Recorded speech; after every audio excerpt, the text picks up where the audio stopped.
Gospel according to Luke, another masterpiece alongside the others. Let's jump in at the very beginning. Inasmuch as many have undertaken to compile a narrative of the things that have been accomplished among us, just as those who from the beginning were eyewitnesses and ministers of the word have delivered them to us, it seemed good to me also, having followed all things closely for some time past, to write an orderly account for you, most excellent Theophilus, that you may have certainty concerning the things you've been taught.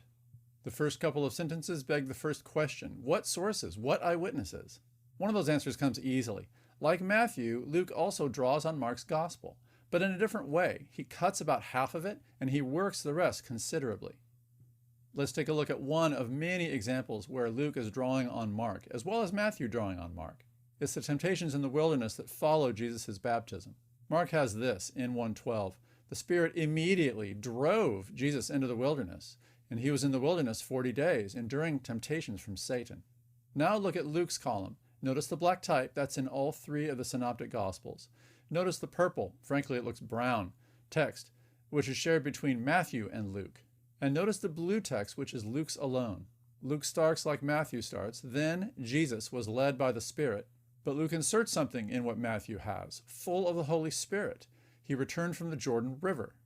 These fit persistent tendencies that you're going to see throughout Luke as well as Acts. He likes to use geography, and he puts a lot of stress on the role of the Holy Spirit in Jesus' ministry and later in the churches. In the wilderness, for 40 days, he endured temptations from the devil. He ate nothing during those days, and when they were completed, he was famished. That sounds a lot like Matthew, but Luke has put it in his own language. And then note that Luke includes material that you also see in Matthew of the 3 temptations that the devil offered Jesus in the wilderness. Mark has nothing about those. There's a lot of common material in brown, and then Luke adds some of his own in blue. And then notice that at the end of the wilderness story, Luke, like Matthew actually, cuts some material from Mark that doesn't suit his purpose and adds some that does. 4:13 in Luke, when the devil had completed every temptation, he departed from it until a more opportune time. That's foreshadowing, of course, for later in Luke's gospel. Luke loves to make connections. As we've already seen, Luke's gospel features a lot of material that's similar to Matthew, but not found in Mark. Here's an obvious example. Both Matthew and Luke offer genealogies that trace Jesus back.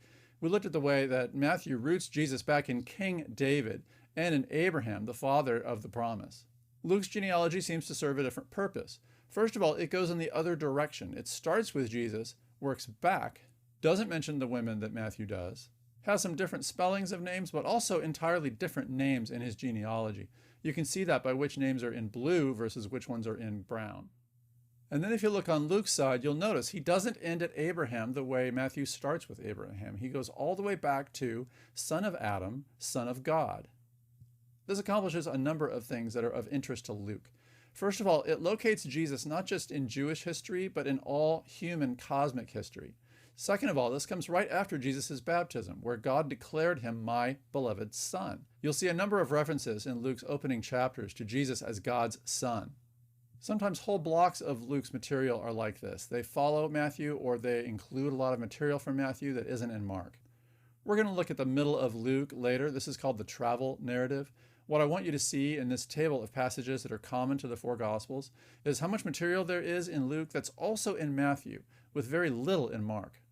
This section of the synopsis follows Luke's order, and that helps you see also where sometimes Matthew's material is coming from elsewhere in his Gospel. Often Luke is following Matthew's order, but not always.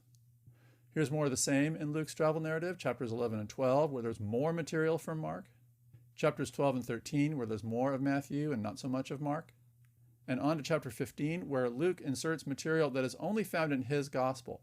The parables of the lost coin and the prodigal son and the unjust steward. And another feature you can see elsewhere in Luke's gospel. Look at section 235, the day of the coming of the Son of Man. In Matthew, this is chapter 24 and 25. Luke's similar material is scattered, whereas Matthew gathers it into teaching blocks. In the wilderness temptations, we already saw one example of where Luke agrees with Matthew over against Mark when there's material in both Matthew and Mark. These instances are called major or minor agreements.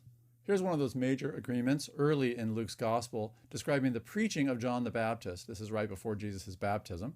Mark 1:8 has, I baptize you, the crowds, with water, but he, Jesus, will baptize you with the Holy Spirit. Luke has, he will baptize you with the Holy Spirit and fire. And Matthew has that too. They both also have what comes next. His winnowing fork is in his hand to clean out his threshing floor and to gather the wheat into his storehouse. But the chaff he will burn up with unquenchable fire. And then in a characteristically Lucan way, he adds a P.S. And in this way, with many other exhortations, John proclaimed good news to the people.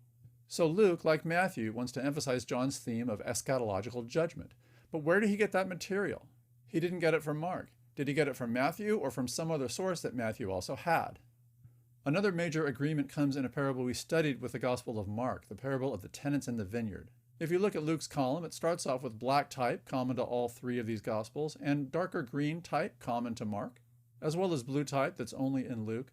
Notice that there's more blue type than there is red type in Matthew, because Luke is more thoroughly revising Mark's copy.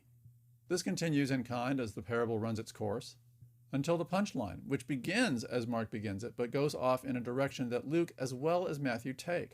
After Jesus describes the disaster that's going to happen to those wicked tenants, the crowd says, "Oh no, we hope that never happens." In 2017, Jesus looked straight at them and said, "Then what is the meaning of this, which is written?" And this is a line from Mark. "The stone the builders rejected has become the cornerstone." Mark shares that quotation, but Luke follows it up.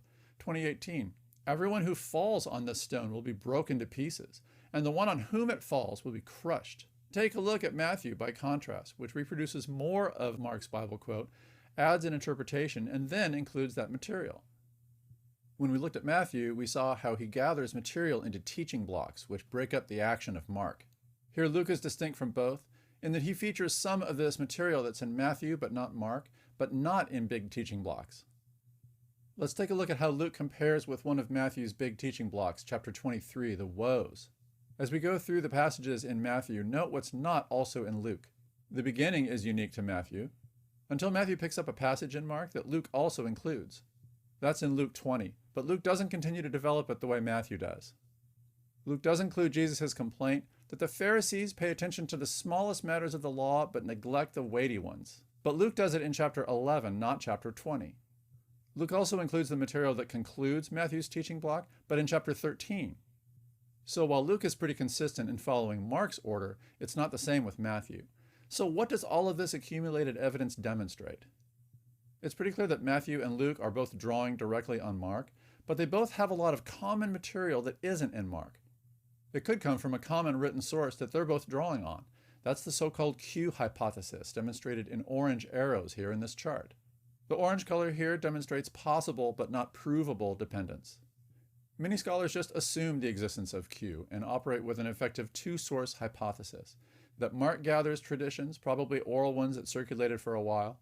Q did the same. Matthew has his own independent source. Luke has his own independent source. John, of course, has a very independent source. And those sources are responsible for the material that we see in our four Gospels. In this vision, Q has to be defined abstractly because there's no actual textual evidence for it. So it's defined as the material that's common to Matthew and Luke, but isn't in Mark. But the Q hypothesis has its problems and its skeptics, because some things are hard to explain.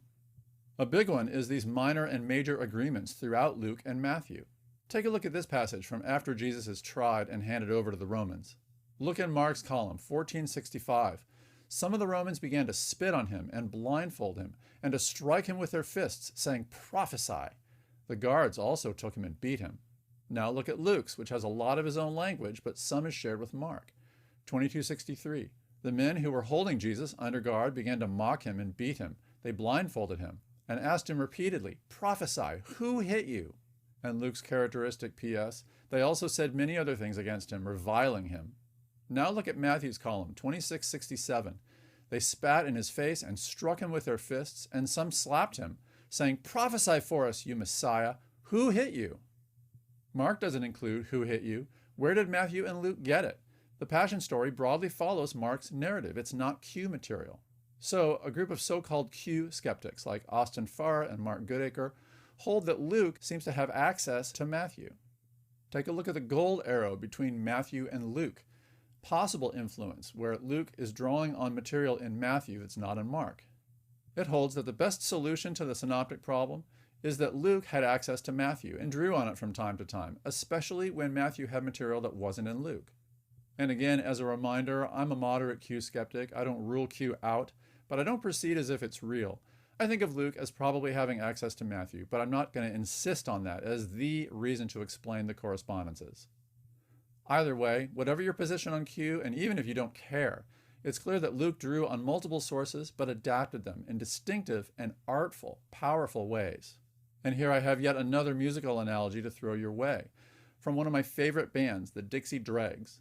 Now, no one has heard of this band. I had not heard of them until a few years ago, when one of their songs showed up in a medley from another band that I like. I got to listening to that song and enjoyed it and thought, well, what else did this band do? So I went to YouTube, where I found a live performance at the Montreux Jazz Festival in 1978 of a song called The Bash. The song, like the band, is a fusion of a variety, kind of an astonishing variety of styles, from bluegrass to progressive rock to southern rock to jazz to Baroque classical to heavy metal. That song, and especially the super impressive guitar and violin solos in the middle, turned me on to the band, and I've listened to almost everything they've done. That band is like Luke, technically amazing, fluent in a number of different styles, and able to draw on them in powerful, creative, artful ways. It wasn't until very recently that I learned that that song, The Bash, is actually something of a tribute to a bluegrass country classic I'd never heard of called the Wabash Cannonball. I'm going to put a link in, and I want you to listen at least to the first minute or so. It is a standard in country music, and with a few exceptions, I'm just not a fan of country music. No value judgments, though. Please don't be offended. But as I listen to Wabash Cannonball, it strikes me how different it is from The Bash.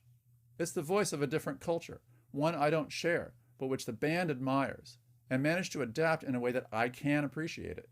That, I think, is what Luke is doing with his sources. He's adapting them artfully and helping them speak powerfully to a cosmopolitan, learned Greco-Roman audience that needs to hear. So I'm also going to include a link to The Bash by the Dixie Dregs, and I would ask you to listen at least to the beginning of it, and I beg you to stick around for that guitar solo, that violin solo, and then the duet.